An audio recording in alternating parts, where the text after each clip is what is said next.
প্রিয় BA six সেমিস্টারের ছাত্রছাত্রীরা, আজকে আমি যে বিষয় নিয়ে আলোচনা করব সেটি হচ্ছে তোমাদের যে সোশ্যালজি সাবজেক্টটি রয়েছে ডিএসসি বি1 সোশ্যাল স্ট্র্যাটিফিকেশন। এই সাবজেক্টের আমি আজকে তোমাদের সাজেশন দিয়ে দেবো, গুরুত্বপূর্ণ প্রশ্নগুলো বলবো। যে প্রশ্নগুলো বলবো সেগুলো যদি করে যাও তোমরা 100% কোশ্চেন আশা করি কমন পেয়ে যাবে। তো দেখো, আমাদের 15 নম্বরের প্রশ্ন আসে, 5 নম্বরের প্রশ্ন আসে এবং 2 নম্বরের প্রশ্ন আসে। তো 15 নম্বরে কী কী প্রশ্ন গুরুত্বপূর্ণ রয়েছে যেগুলো পড়লে আমরা কমন পাবো সেই প্রশ্নগুলো বলবো, এবং স্টার মার্ক প্রশ্নগুলো অতি অবশ্যই খুব ভালো করে তোমরা করে যাবে। তো প্রথম যে প্রশ্নটি রয়েছে এখানে, প্রথম প্রশ্নটি দেখো, শ্রেণী ও ক্ষমতা সম্পর্কে ওয়েবারের তত্ত্বের সমালোচনামূলক বিশ্লেষণ করো। ভিভিআই প্রশ্ন, এটি অত্যন্ত গুরুত্বপূর্ণ। নারীবাদ এবং লিঙ্গভিত্তিক স্তরবিন্যাস সম্পর্কে একটি সংক্ষিপ্ত টিকা লেখো। অসমতা ইতিহাসের একটি উপাদান, মার্ক্সীয় তত্ত্বের নিরিখে এই বিবৃতিটির প্রাসঙ্গিকতা ব্যাখ্যা করো। জাতিগত ও নুকুলের মধ্যে পারস্পরিক সম্পর্ক কিভাবে বিভিন্ন সমাজে সামাজিক বৈষম্যকে ব্যাখ্যা করে, প্রশ্নটি খুব ইম্পর্টেন্ট, ঠিক আছে।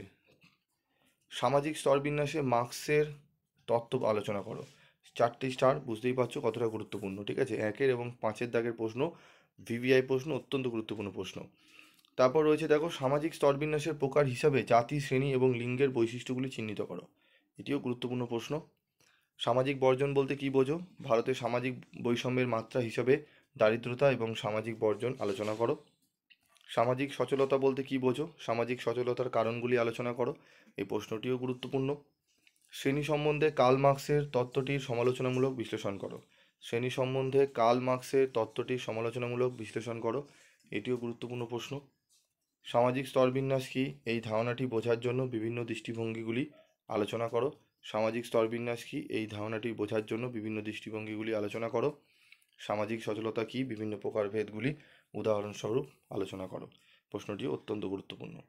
এই প্রশ্নগুলো খুব ভালো করে তোমাদের করতে হবে। টোটাল 11টি প্রশ্ন আমি এখানে রেখেছি, তার মধ্যে স্টার মার্ক প্রশ্ন রয়েছে 3টি, 4টি, 5টি, টোটাল 6টি স্টার মার্ক করা প্রশ্ন। 6টি প্রশ্ন খুব ভালো করে আগে পড়ে নেবে, তারপর বাকি প্রশ্নগুলো পড়বে। তবে 6টি প্রশ্ন যদি ভালো করে পড়ে নিতে পারো, আমি আশা করি মিনিমাম 2টো 15 নম্বর তোমরা কমন পেয়ে যাবে, ঠিক আছে। তো প্রশ্নগুলো ভালো করে তোমরা করে নিও, ঠিক আছে। তো এই প্রশ্নগুলো তোমাদের 11 অবধি আমি দিয়েছি। তোমাদের 11টি যদি পড়ে নিতে পারো খুবই ভালো হয়। তবে তোমাদের বলবো একটু উত্তরগুলো খুব ভালো করে টু দি পয়েন্ট অ্যান্সার করে পড়ো, দেখবে 11টি প্রশ্ন খুব তাড়াতাড়ি তোমাদের কিন্তু কমপ্লিট হয়ে গেছে। আর যদি খুব বেশি বড় বড় করে লিখতে যাও বা পড়তে যাও, সেক্ষেত্রে একেতে হচ্ছে মনে রাখার সমস্যা, পড়ার সমস্যা, তার মধ্যে তখনই তোমাদের মাথায় একটু চাপ পড়বে, স্যার আমরা এত প্রশ্ন পড়তে পারছি না। তো উত্তর সোজা সরল করে থাকলে কি হয়, 11টা কেন, তুমি 15টা প্রশ্নই আরাম করে তুমি পড়ে নিতে পারবে।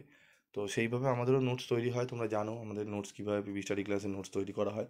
সময় লাগে, অনেক দেরিতে আমি সাজেশান পোস্ট করি এবং আমি উত্তরগুলোও দিই, কারণ সময় একটা লাগার কারণ আছে। হুবাহু বই থেকে টোকার প্রবণতা থাকে না, অন্য জায়গায় দেখবে তোমরা খুব তাড়াতাড়ি পেয়ে যাবে, কারণ হুবাহু বই সেম টু সেম টুকে দিয়ে দেয়।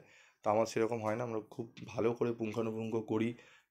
একজন ছাত্রছাত্রী, দুর্বল যারা ছাত্রছাত্রী রয়েছে তাদের কিভাবে মনে রাখতে পারে কোন ওয়ার্ডগুলো, সেইগুলোকে আমরা বিচার বিশ্লেষণ করে কিন্তু অ্যানালাইজ করে দিই। তাই জন্য নোটসগুলো দেখবে যখনই তোমরা পাও, যদি পড়ো, দেখবে অনেকটা সোজা সরল মনে হয়। তো আজকের মতো আমি এই ভিডিওতে এটুকু আলোচনা করলাম। আমি তোমাদের 5 নম্বর এবং 2 নম্বরের প্রশ্নগুলো নিয়েও আলোচনা করব, এবং বেশ কিছু প্রশ্নের উত্তরও আমি তোমাদের ডিসকাস করে দেবো। তাই বলবো, যারা চ্যানেলে নতুন আছো অবশ্যই চ্যানেলের সাথে থেকো।